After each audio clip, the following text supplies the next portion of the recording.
It's down to the last four teams, and BetOnline has been your tournament bracket headquarters all March long. MLB is here, and NBA and NHL playoffs are around the corner. BetOnline is the number one source for your summer sports wagering. Head to BetOnline today to stay updated on all the action. BetOnline, the game starts here.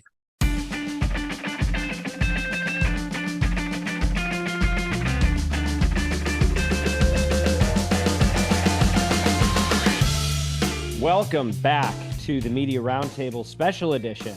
I'm your host, Dan Granger, founder and CEO of Oxford Road. We are, as always, here podcasting in service of the Chief Audio Officer, that special person whose job it is to make sure that their company is successful using audio as a tool in their marketing channel. Very narrow. We're going to step back today, and we're going to get a little reflective because Oxford Road started in 2013 officially. We were trying to find a way into the industry for years before that, but that was when we finally were able to have a company and pay our bills by helping brands come into audio, typically starting in podcasts. We always get a little heavy on the podcast conversation. And over that 11 years, I think a lot has changed. A lot's changed in the world we live in. A lot has changed in media and specifically in audio. So much has, when we started the business, we spent a lot of time and energy explaining to people what a podcast was and how the business was changing and how you could measure that. And there was like this early, what our friend Steve Goldstein calls is the MeUndies period in podcasting. And it's kind of where we started. Today, the world is completely different. It's a multi-billion-dollar industry. There's what some people call a podcast industrial complex. A lot of big money has moved in. A lot of big players have moved in. A lot of big names have moved in. And it's not really this boutique cottage thing like it used to be. It's starting to fold into the media pie as we start to see it as a channel among channels. As we're doing that, as we're seeing all these changes in the world, I think it's helpful to stop and to park and to ask ourselves, okay, how is the world changing? How is our world changing? And what can we learn from the past that will help us prepare for the future? A year ago, when we had our 10-year anniversary, we had a panel on this show where we talked to some of the folks who were here at the beginning in 2013 when we launched the business. And we reflected back on that period of time. Today, what we're doing is, this is a different thing. These are the middle children of Oxford Road that I've asked to join me. People that came in at about somewhere around the halfway point in our history when the industry was changing drastically and our business was changing drastically. And everybody came in with some experience, but not necessarily experience that was exactly what they came in to do. And what they came in to do is not necessarily what they're doing today. So what I thought would be really interesting is to get this group together and just reflect and talk about some of the stories and some of the experiences that have changed in their world working as professionals in the audio industry here at Oxford Road for the last 5 to 6 years, looking before the pandemic, when we were in this stage of a lot of industry consolidation and podcasts was starting to show up on people's maps in new ways, and just trying to go back to that time and ask ourselves, what can we learn from this and how can it help us moving forward?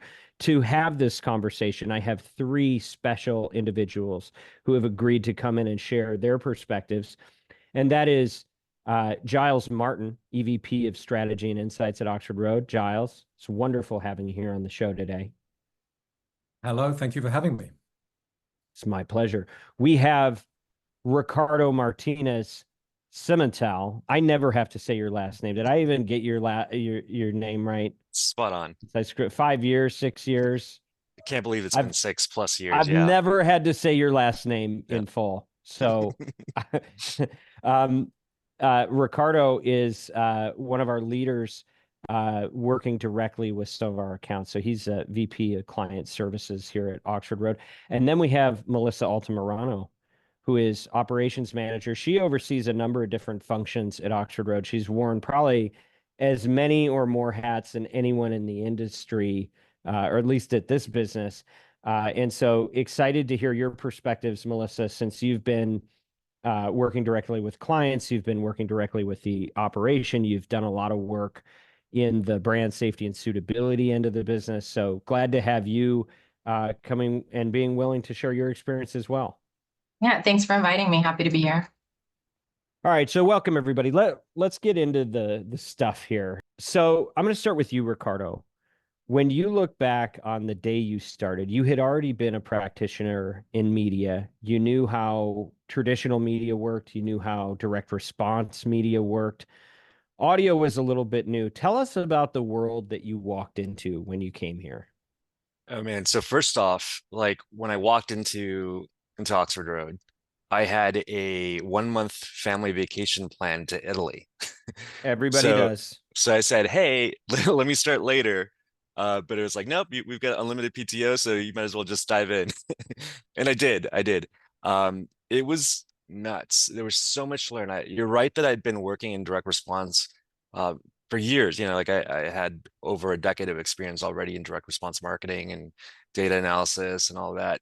But coming into audio, I thought all of that's going to immediately transfer. It's not going to be a big deal. It's just another media type. But there's so much nuance that I had to pick up so quickly that I really felt like I was drinking water from a fire hose. And there's just a lot coming in. And then I came back from that vacation where I kind of worked through that vacation as I was kind of onboarding myself and kind of servicing our clients. And then the coordinator that I was working with um, actually resigned at about that same time. So, I was new to the business, learning everything on what our processes were, how do we handle air checks and how do we handle billing and kind of just consumed in that process. And Giles actually turned to me and he's like, oh, so we should hire you a new coordinator. And I said, actually, I don't know how to train the coordinator because I'm still learning the process myself. So I took it on. I think it was probably almost a year that I just kind of dove in deep and just kind of did everything because I honestly couldn't train someone because I was learning it myself. So that first year was just nutso, I'd say. And what were some of the big differences that you saw when you came to audio? A lot of it was process related, right? Like the direct response, having everything pay for itself, that did translate. But like the nuances of what's a post roll, what's a mid roll, what's a baked in, that was all new to me. And then there was like I remember there was one situation that popped up that was really blindsided me a little bit, and that was talent fees. Because I'm used to talent fees from TV, but usually those would get paid directly to the celebrity or whoever was endorsing our product. When it came to the media plan, I didn't expect to have a talent fee. And so we actually had some radio campaigns that were booked kind of on an ad hoc basis. It wasn't like an annual contract or an annual deal, but a talent fee had already been baked in. This actually had a talent fee, and I hadn't counted that in my budget. So that was a big whoopsie moment for me because like I was like nobody ever told me about talent fees um, on this media plan, and so that was a big surprise. But yeah, it's just a lot of different. It's a different language. There's a lot of detail that you got to learn. Absolutely, there is. Melissa, you're next. Let's talk about the world that you walked into. Are we at 6 years yet? We had five and a half. Five Yeah, and a we'll half. be 6 years in November. I actually came in during Ricardo's first year. I do remember that, and I got to help him on a couple of tasks.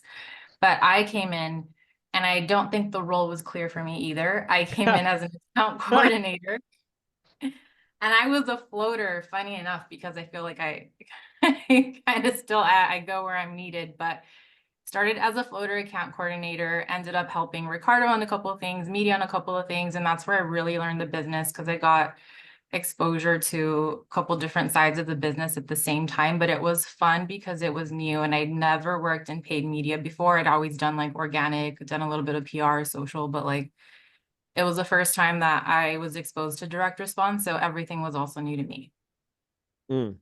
What was the hardest part for you to learn, do you think? The lingo, like Ricardo just said, I actually had to create a glossary for myself because the vocabulary was so new. There were so many acronyms, so many things that people were saying in conversations that I would have to go back and Google or write down to then go follow up and find out what it meant. So it really took a lot of like ownership of like figuring out what the details look like later. But yeah, it was chaos, but it was fun chaos because I also got, it's a small company. I think there were only about 30 people. at the time. And so it was a really close-knit team. I got to ask Giles a couple questions. Ricardo taught me how to use a research tool. So it was a lot of like leaning on other people to grow. All right. Well, Giles, hopefully you've had enough chance to finish your dining experience. And I'm sorry you didn't get a chance to comb the hair, but I think you look wonderful. Maybe you can share a little bit with us about what your first experience was like to the extent you remember. Well, I do just want to acknowledge Ricardo's beginning, because at that time, he and I worked closely together. He reported to me at that time, and he, like me, joined Oxford Road and then immediately went on holiday. And I love when people do that. and I was doing my best to cover for him while he was out. And I was a little bit worried about how it was going to go, but it's a mark of his dedication that on one of these calls, his voice sounded bizarrely echoey and almost saintly, you might say. And he was like dialing in from this church in Italy where he was on his vacation to do a call with on. And I knew right then that we had unearthed a gem in Ricardo. He had his priorities straight. As is evidenced also by him not hiring a new account manager and a campaign manager so that he could just make sure that he had everything down. So tip of the hat, Ricardo. Those early years were not easy. For me, I actually consulted with Oxford Road briefly before I joined the team. So to a degree, I knew what I was getting into. I think the very first day I joined, there was a misunderstanding about the CEO of NetSuite was due to appear on a podcast, a high-profile podcast, and there had been a misunderstanding, and actually it turned out was not going to get to appear on the podcast. It was just going to be an ad featuring or they were going to ask for a comment or something like this. And the whole thing sort of blew up, and I was getting really upset about how this was going to be resolved, and not really upset. But anyway, we resolved it, and it was just a sort of a baptism of fire, like very first day, where like there were just fires going off everywhere. Yeah, so we were kind of a mess, I think, when you all came in. You know, it was interesting. The first few years of the business, you've all heard the story 1,000 times. Like, we were this meteor, this rocket ship. Everything was up and to the right. And then we kind of had this crash in like 2016, because I was figuring out what running a business meant and how that actually worked. This is my first time. And then we spent maybe 3 years really struggling. And I feel like it was that 2018, 2019 time that we started really getting processes and systems in a way that we could function and scale with a little bit less friction. What else do you remember from that time, Giles, about how the business was then? And what it was like coming from other channels, because you had been an agency practitioner for potentially decades, right? Yeah. What was it like coming into a pure audio play? It was very new, along the lines of what Ricardo, was alluding to, sort of air checks and onboarding calls, and host read, open-ended scripts, and all of that business was extremely, extremely different. And then, the attribution and the measurement was extremely different. Vanity URLs and promo codes and surveys was new, and something that I had to quickly learn to embrace and evangelize. And it was just a lot of uncertainty. Things are moving very quickly. The business was changing quickly. The industry was changing quickly. And I think at that time just had to be very comfortable with ambiguity. Yeah, well, indeed. Yeah. And I'm sure that that's true of every agency ever, but definitely was true for us, and more so than it is now, where we were just in this middle stage of it was like middle school for us, I think. Yeah, Ricardo, you got more on this. Well, I was going to say that I had to use the term on a client call, refreshed, as in we refreshed our analytics team and we refreshed our media team. So that was like a particular moment when I was like, whoa, this stuff is a little crazy right now. Because it's like, how do you put a positive spin on the things that were happening? This is our Oxford Road bloopers podcast episode where we're just going to talk about all the mistakes and all the problems. Perfect. No, but it's interesting. Well, while we're kind of self-deprecating here, Melissa, you've been on the inside and you've done a lot, increasingly so, that just looks at our internal operations. How do you think our organization has evolved since you joined the company? I've seen it evolve so much, but I'd say like change is our only constant. Like I think as the industry evolves, the technology evolves. I mean, I got to work on the campaign that tested our first pixels, and just to see things go from test to standards, like it's been amazing to see that growth. I'd say rewarding to be able to like see the whole process through and work at a company where an idea can become the standard. But everything's always changing, everything's always evolving. And so just knowing that we have a team that always turns over every stone to get like the truth, to get to the truth, to make sure that there's integrity behind our data and that we're always looking at new opportunities. I'd say like that's what doesn't change. Yeah, for sure.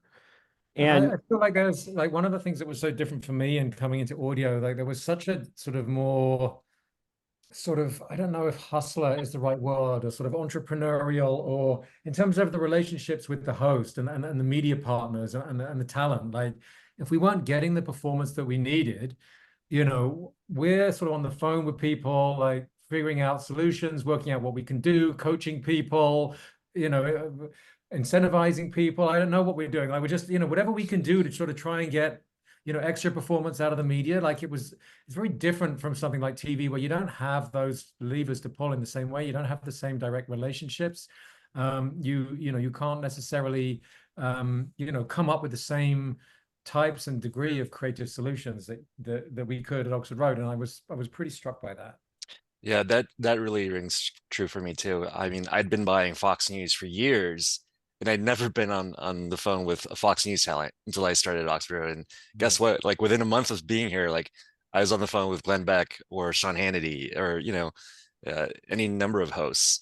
So that close relationship with talent was like really different from my previous life. let's talk about that a little more. So, because I think it's an ongoing topic, right? Like audio is still trying to figure out, are we becoming a digital platform like the channels that you guys were working on more so before you came in? Or are we like an influencer channel that preserves and protects those relationships? I think these are things we're trying to figure out as an industry, in addition to as an agency working within the industry, right? So, how have you guys seen that shift since the time you started until today in terms of the personal touch and the proximity to the actual relationships with people that are doing the ads? How has that changed? I'd say that the industry definitely changed. Like when I started, we didn't have any DAI spots that we were buying. Like almost everything was a baked in read on podcasts. We would do DAI few and far between. They didn't really work when we did run them. And that was mostly because the pricing was off, like it hadn't been baked in. And so we've definitely seen an increase in, DAI spots that does add a little bit. And we've certainly streaming has been a big juggernaut over the last couple of years for us as well. So that removes a little bit of that closeness to talent. But at the end of the day, like if a read doesn't work, we're on the phone with the network and the talent, basically chastising them on how to improve the reads, how to get more. If we haven't talked to a host in a couple of weeks or a couple of months, that's usually a problem when we start seeing that performance slip. So that direct contact with talent, I think our agency's been really good at pushing so that we keep it even as the industry shifts to like pre-produced or pre-recorded spots. Well, and so that's an interesting topic in itself. How are you seeing the publisher side, the industry respond to the changes? Are they preserving are they seeking to create a lane for the part that is so high touch versus all that is being automated? Is it going towards one versus the other? What's your perspective? Well, I certainly think that as the consolidation in the industry has happened, there's been a strong push and incentive from these larger holding companies to make it more like programmatic and more like a digital channel purchase, right? And I think it's required us to basically kick and scream quite a bit to make sure that we're maintaining those touch points and kind of slowing the roll. And one of the things that I always like to say is like, well, Dan, I'll give you credit for it, is just like radio has different pricing for the different types of spots. Like I think podcasts and audio in general needs to kind of bring that model so that you have, baked in at a certain read. So you have like a host read at a certain rate. I think that's important. And I think we need to continue kicking and screaming because there is considerable pressure from these large holding companies to make things more programmatic. Well, and I think that's one of the things that's so interesting about the time that the three of you came into this business is that we were coming out of a stage where it was all hobbyists and people kind of screwing around. And then you had a few breakaway winners, but then all of a sudden there's this massive influx of M&A. And, we probably saw more consolidation in the years of 2018 and 2019 than I would say before or since, right? Is my perspective. There's just a very short window where everybody started just gobbling each other really quick. And then it became about a race to sign more talent or to get talent to jump from one network to another. But you guys were really there kind of at the beginning of when audio started growing up and we started seeing a consolidation. And what I hear you saying, Ricardo, is that there was a correlation between that consolidation and how corporate the media got, and that there is maybe a direct correlation to the larger the entity that controls the largest share of the industry. The larger that is, the less personal touch they want to have, which makes sense, right? Because it's all about efficiencies and economies of scale. Can you think of any other ways that you've seen the industry react to the consolidation that happened in that period? I'm not sure if we already touched on this. Perhaps we alluded to it, just ad load specifically. I think, one of the things that I think I talked about on a panel probably in 2019 was about the monetization like per hour of use of podcasting compared to radio. And I don't remember the data off the top of my head, but it was something like if radio was taking $1 for every hour of listening, podcast was taking like 2 cents or something. Like there's just an enormous gap there. And I think what we've seen over these past few years is there's an operational efficiency on the publisher side that Ricardo's touched on, where having to talk with each of these hosts and having to have each host talk to every advertiser and do onboarding calls, like it's a terribly high touch, inefficient operational process. And if you can just have ads recorded and inserted operationally, it's far more efficient. But I think the other side of that we've seen is the publishers want to squeeze more revenue out of every hour of listening. There's so much hour of listening happening without the revenue coming in. So inevitably, there's been a push towards increasing ad loads in content, and that sort of goes hand in hand with the operational benefits of sort of going more digital and more automated, because it's much easier to insert 6 ads dynamically in a show than it is to have a host prepared to read 6 scripts for 6 different advertisers. So ad load's an important topic and one we're going to spend increasing amounts of time talking about. We do have some passion here, but just for relativity, Giles, how much has the ad load increased per hour in the spaces you've been able to detect? I don't know about in terms of monetization. And in fact, I don't really have a data point on that. So I prefer not to sort of give you a false one, but I think over the last 6 years, you've seen probably at least a doubling in terms of the amount of monetization that's happening, but I'm sure it's significantly more than that. I'm hedging a bit. I think it's doubling to tripling, because I think it was like 2 cents per ad hour, and now it's like 6 cents per ad hour, and you could do some math there. It used to be a pre, a mid, and a post. in terms of how the clocks were designed. And now it's like, how many ads can you shove into a break and how many breaks do you want to have? And it's, some publishers are starting to reach, close to radio levels, which is what we've always tried to fight against. So definitely there's been some infrastructure changes. And I think some of that is good, some of that not so good. One of the things I've seen, just while we're at it, that's changing the industry, and I think we've changed as a byproduct of this. I think when we were able to start pixeling streaming became really viable as a channel, particularly because so much of the channel is still influenced by performance marketers, and we work with a lot of them. When we were able to actually show receipts versus the streaming, and from an attribution standpoint, always struggled when you were doing surveys. So much of this was survey driven, but people just didn't really respond with the name of a streaming feed at the same rate that they would of a show. And so it just got really confusing, and the pixels kind of redeemed that, I think, and in my view, shifted a lot of the demand from radio to streaming. Because now all of a sudden you could have measurement practices that were more similar to what you were starting to run broadly with your other channels. Would you second that? Absolutely. I think that we've been talking quite a bit about this, when you compare the amount of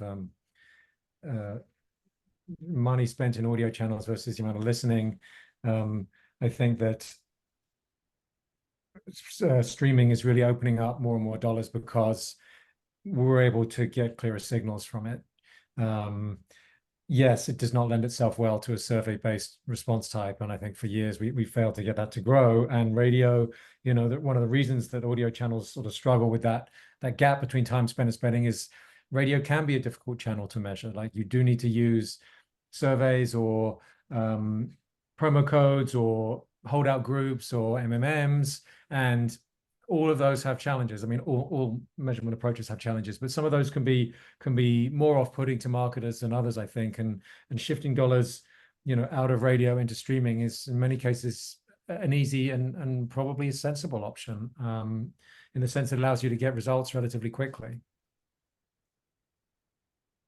Now, in terms of other things that have shifted, so when you guys came in, the industry was in a position of flux. One of the things I think strategically shifted for us was we had been part of this wave of the D2C revolution, right? Like, we were, I think, in our little universe famous for bringing in some of the, the Dollar Shave Clubs and the Blue Aprons and ZipRecruiters and all those companies that were novel at the time for how they were making something available to more people or cutting out middlemen in new ways. And I think that we've seen Techlash, we've seen a lot of funding changes. We've seen it less about, hey, we're going to do a Series A and then find pockets at scale, drive those up, and then sell, then the company's a unicorn overnight, and everybody gets rich off their equity. Like, I think we're in a different climate now, and I think around the time you guys came in, we started slowly in those first few years to diversify the types of brands that we work with, so it wasn't all D2C. And I think the industry has very much done the same thing. One of the big shifts, I believe, is the influx of brand marketers that are now using the channel. Whereas, it was all performance, it was all promo codes and vanities and all that. So I think that's been a big shift for us. I think it's been a big shift for, how the industry is funded.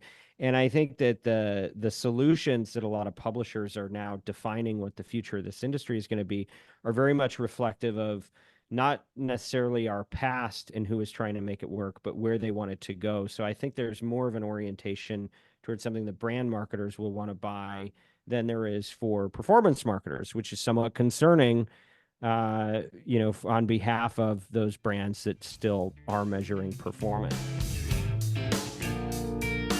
Okay, pop quiz. Have you ever heard of these companies?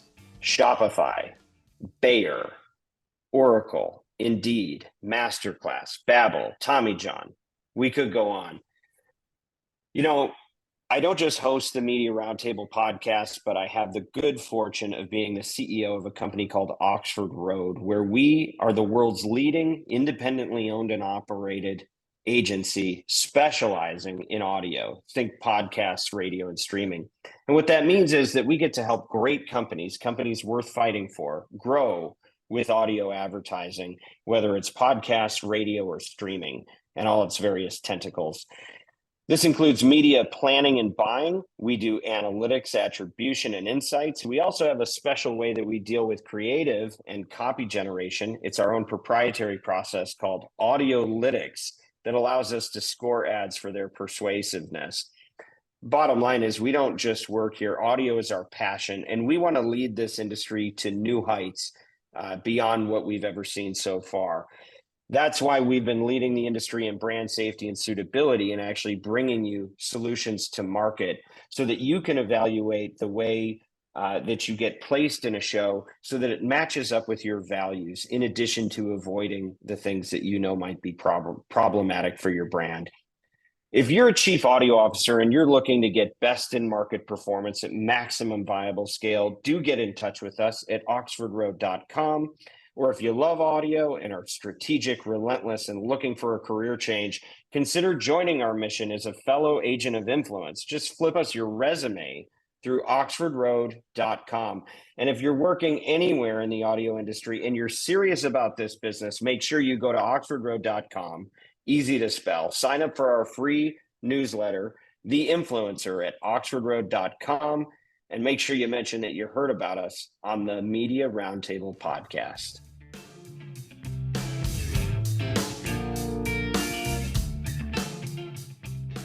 One of the questions I want to ask you guys, and then I want to move into the big change that happened in 2020. But I want to hear, what do you feel are some of the obstacles that have persisted in audio that keeps advertisers from really being able to maximize the opportunity? We all have faith that it's a great channel for driving results, but what are the barriers that keep people from unlocking that right now, real or perceived? Well, I think measurement is a huge one. I think that, it's partly real and it's partly perceived, because I think audio channels can be measured perhaps better than your average marketer who doesn't think much about audio, actually believes. But at the same time, there are still challenges. And perhaps there are perceptions that, scalability can be challenging.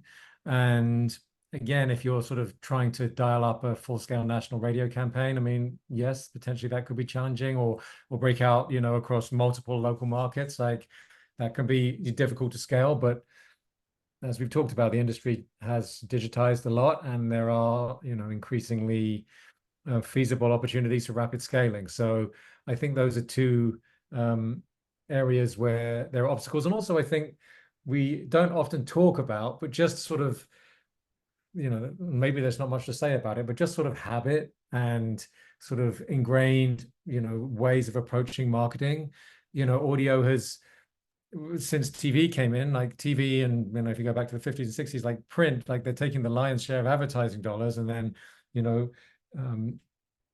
digital channels, their ROIs often look extremely good. And I think radio's just typically, historically, been one of those last channels that people think about. And it's completely irrational, but part of the reasons you don't see those budgets coming in and reflect the amount of lists going in is just that that's also been our legacy, and it's hard shifting those past behaviors, and it requires a lot of shifts in thinking and educating people and outreach, and that's a big job. All right, 2020, let's go there. So you've all been at this company in this industry. You were all relatively new to the audio industry as a specialist, and then it's March in 2020. I had just turned 40, and my big present to myself was I did a big trip to Israel, and I'm there on the 10th of March, and everything around me is shutting down. And all of a sudden they're like, yeah, actually we need to leave early. And so between when I left America and when I returned to America, different planet, absolutely different planet. What do you guys remember about through the business lens, what that period was like? That period was probably the toughest period at Oxford Road, I think, for me. Because yeah, starting was challenging, but there was just so much uncertainty, right? Like a lot of our clients just didn't know what was going to happen. And so a lot of clients had annual deals that they had to get out of because they were just so uncertain about what the future held. So I remember everything shutting down. We were really lucky that we were already set up to be able to work from home pretty easily. So I think Oxford was incredibly fortunate in kind of how we were set up then, because it was a very seamless transition to working from home. But for our clients, I mean, in my head, it was a week, it was probably a month, but I just remember getting everybody canceling media, like cancel order, cancel order, cancel order. And it was just like, because nobody knew what was going to happen. And then like dust settled for like a couple of weeks, and then everybody was like, oh my God, things are really great. And then an add order, add order, add order. So it was like we were super busy canceling, super busy adding, and there was just no rest because in between you were just basically renegotiating everything at a discount. So it was just an incredibly busy period. I think I'm really glad that we started working from home, because like that 2 hours of commute, 1 hour there, 1 hour back from the office, I was actually able to use and actually deploy on behalf of my clients, right? It was just incredibly challenging during that period.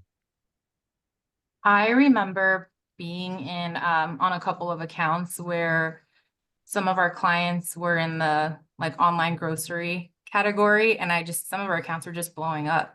And they were being so successful. And I know a lot of our clients were having conversations about what do we do in the future, but the ones I had my hands in were doing so well that that's where I learned, like, regardless of what's going on in the world, like some businesses may get impacted negatively, some positively. And so it taught me that we have to look at what makes sense for our clients and be good stewards of, what makes sense for them. But it was interesting to see that, the difference. Giles, anything from your view? I mean, not really. I think by this time, Ricardo was closer to the coal face in terms of shifting client dollars, in and out of the media than I was. But it was just a very uncertain time and very, very hard to do any type of planning, whether it's media, audio media or any marketing or any business planning. I mean, that month or maybe a little bit longer. Yeah, it's amazing how quickly things sort of started to come around after that in terms of our clients, at least. Yeah. I mean, one of the things that was incredible about that period as well, though, was, I mean, really it was the change in the media landscape itself. Mhm. I think COVID really accelerated trends that were already happening. So Yes. people were listening to podcasts, but all of a sudden everybody was listening to a podcast. People were already streaming, but all of a sudden everybody was streaming. And when you even look at, like, when I started, we would look at kind of what percentage of the audience for podcasts was male or white or highly educated. And predominantly that's who the podcast audience was. And with the pandemic, like, it just kind of democratized podcasting. So you really had a much broader audience listening. And I think we saw that in our results, because we saw some significant improvement during that period as well. Yeah, it was amazing because so I just think about coming back, not being allowed to come into the office because I needed a quarantine, which was kind of a new concept to me. But having to work with the team to figure out our transition plans, new policies, new rules. How are we going to stay connected and as a community and maintain any sort of culture when we were suddenly dispersed physically? And then the volatility coming from the advertisers, like you said, everybody choked up at first. Everybody was like, what can we get out of? And how fast can we do it? And we'll let you know. Nobody knew anything. And I was, talking to advertisers who were like, look, we can't have our ads running while they're announcing the death toll, every 10 minutes on radio and these other formats. So it was a scary time not knowing where it was going to land. And then it was almost like the companies that were, considered, doing some public good and were able to keep functioning and weren't running into all of the supply chain issues. It was like eeny, meeny, miny, mo, or like somebody just spinning a wheel to find out if your business was going to get crushed or if you were going to be accelerated. You didn't really know. But after that initial pause where everybody pulled back, they started going, okay, well, a few things are happening. One, e-commerce sales skyrocketed. It was unbelievable. So there was this amazing resurgence of D2C brands that were suddenly now highly relevant. And the rest of the marketplace started organizing around the new rules with the idea that we need to be prepared to live here indefinitely.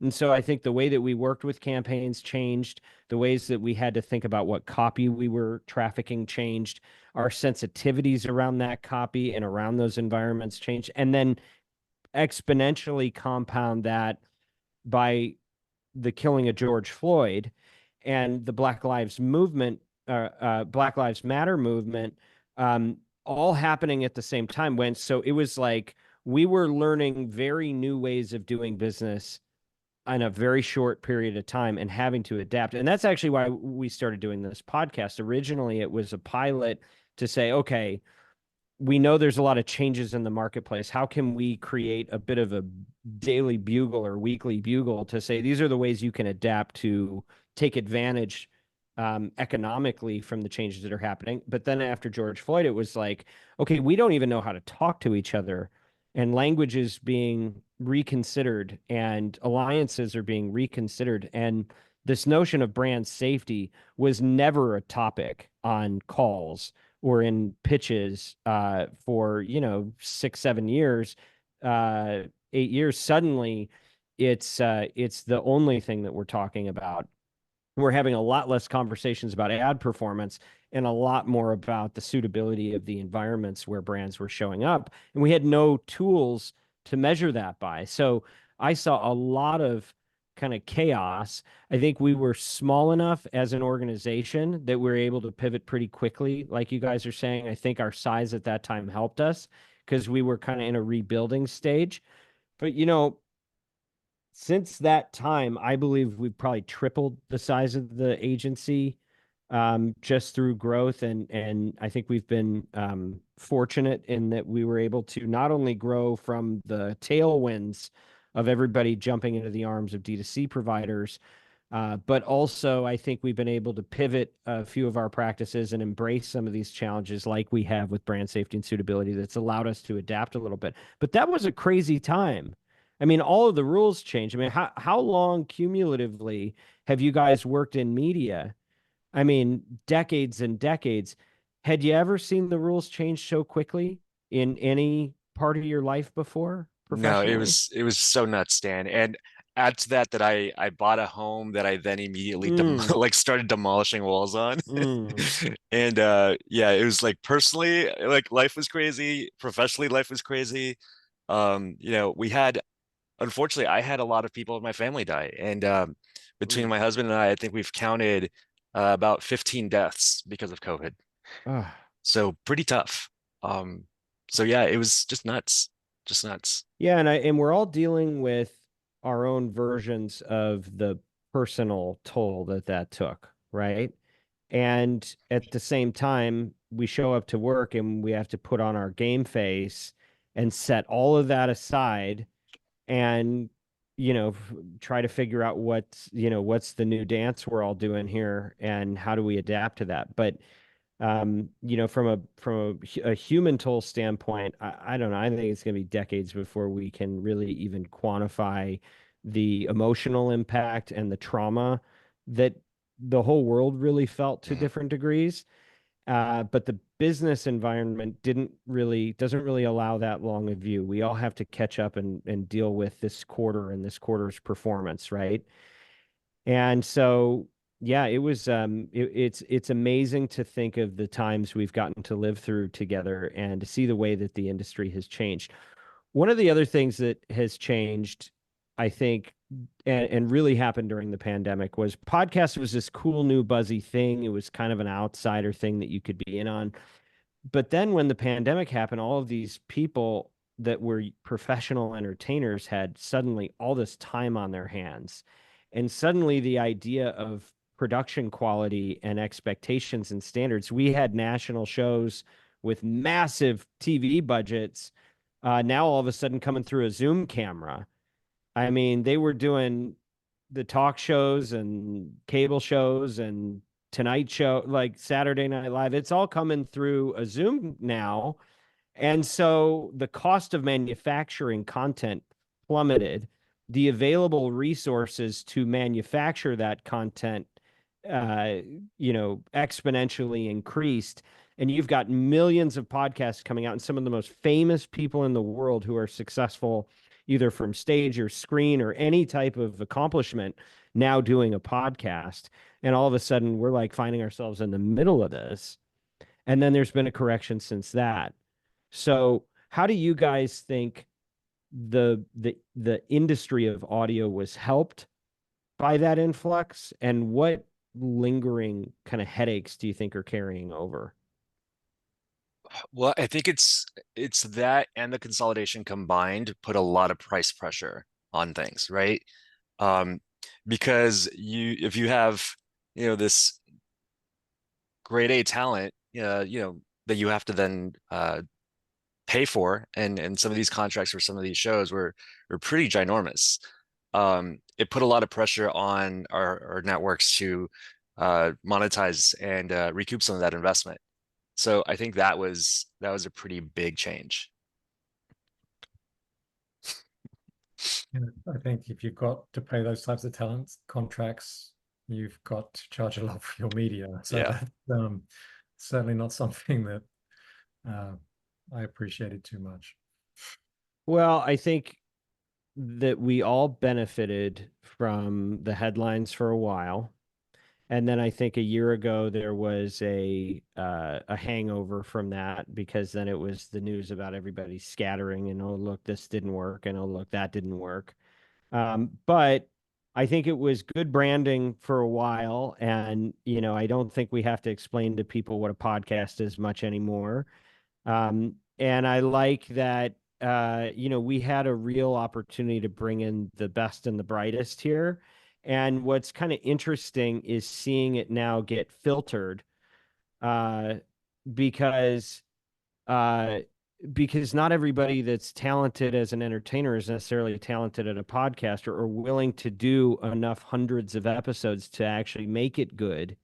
And so I'm glad we benefited from it. I'm glad it gave us a little tailwind. I'm glad that we're still moving up and to the right as an industry, but I'm also glad that there's a new accountability. And I feel like the corporate environment has shifted back towards a real emphasis on value and on efficiency and the types of things you expect from a corporation to succeed long term.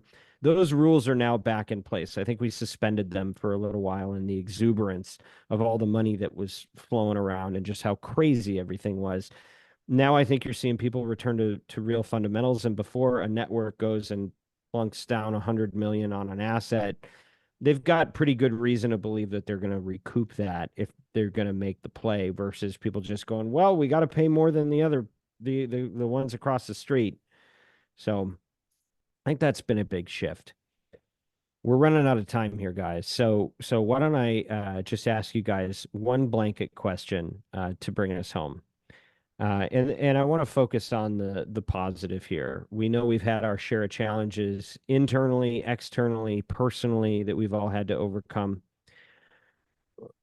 And you take this anywhere you want, as you think about how our company is evolving and where we're going in the future, or if you think about where the industry is going, what's one thing that you're excited about as we move into the next chapter here, as we're going into, we're now in our second decade as a business, and you guys are in the second half of a decade in your involvement in this industry. What are you excited about? I'm really excited about a couple of different things. But if I had to encapsulate it, it'd be verification. And I think Oxford Road has led the way in the industry in terms of verification, making sure that what networks promise is what they deliver.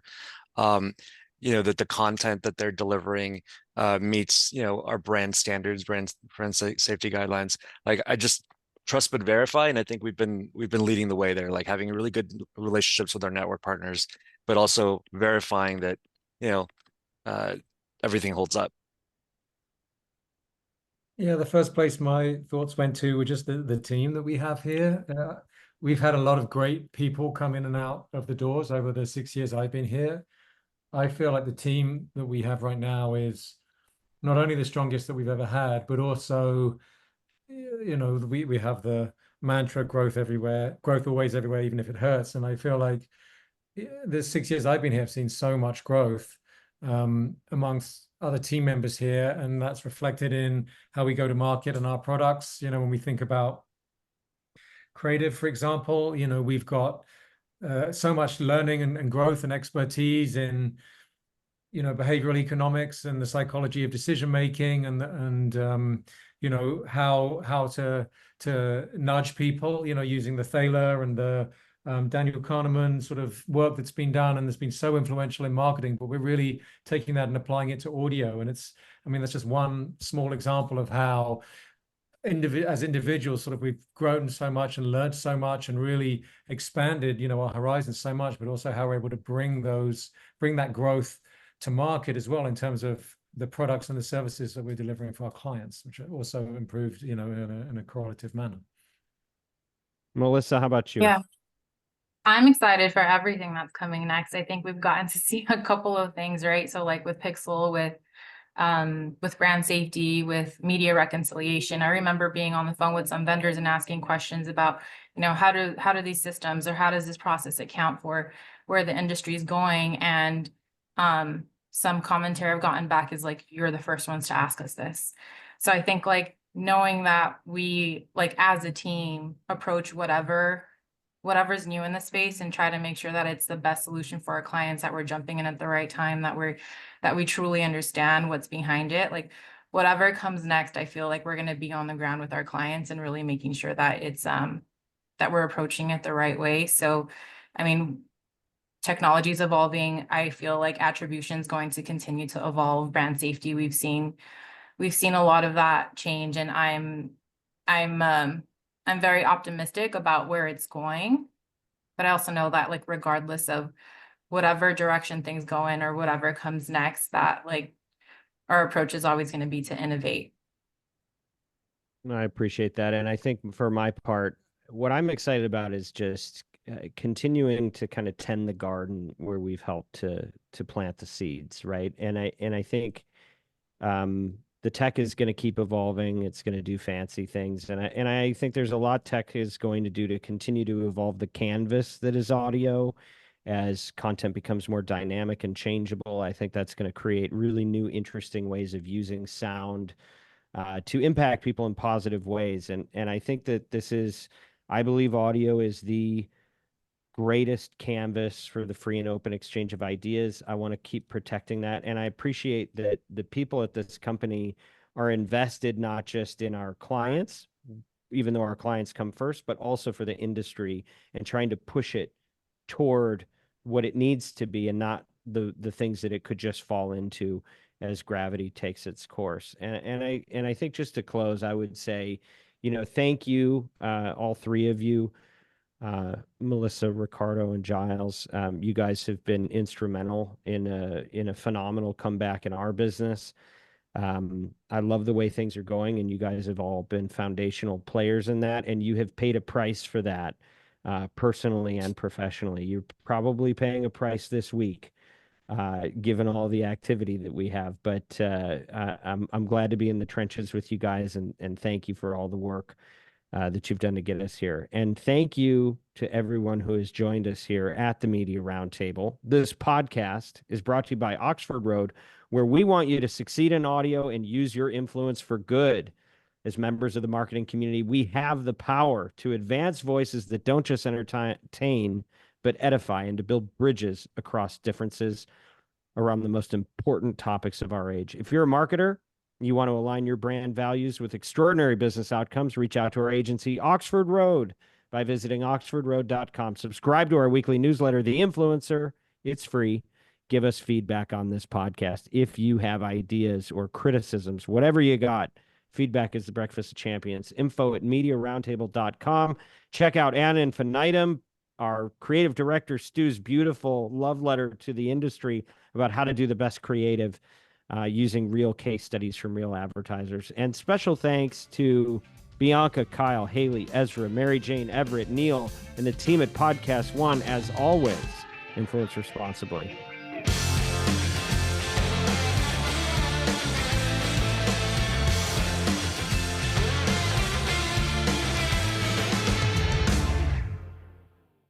Hi, this is Daniel LaRue from the Real GM Radio Podcast. BetOnline is your number one source for all your sports betting needs this season. From baseball, golf, soccer, right to all the top fights in UFC, MMA, and championship boxing. BetOnline has all of the latest news and scores for all your favorite teams, every stat, every matchup, and even live odds and spreads in real time during the game. Plus, when the game is over, you can head on over to our online casino and get in on a game of blackjack, poker, or unwind with one of BetOnline's over 150 slot games. Get the latest odds and lines, including the latest team matchups, player props, and odds on just about every sport out there. So head to the website today to get in on the action. At BetOnline, the game starts here.